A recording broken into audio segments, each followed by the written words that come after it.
নবনীতার জন্যই ভেঙেছিল জিতু নবনীতার সংসার, বেরিয়ে এলো চাঞ্চল্যকর তথ্য।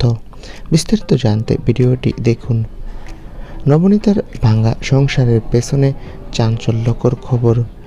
জিতু কমল এবং নবনীতা দাস একসঙ্গে ছোট পর্দায় কাজ করেছিল এবং বাস্তব জীবনে প্রিয় দম্পতি হয়ে ওঠে।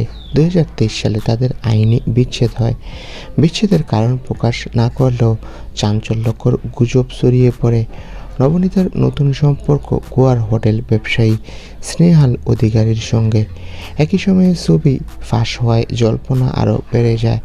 নবনীতার দাবি ছিল এটি শুধু বন্ধুত্ব, কিন্তু ভক্তরা ধরে নেয় নবনীতার এই সম্পর্কই ভেঙেছে জিতুর সাথে সুখের সংসার।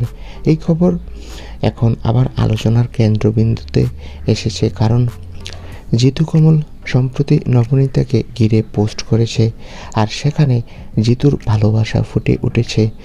তো বন্ধুরা, নবনীতার সাথে জিতুর সম্পর্ক ভেঙে যাওয়ার পেছনে তোমরা কাকে দায়ী করবে? কমেন্ট করে জানাও। ধন্যবাদ।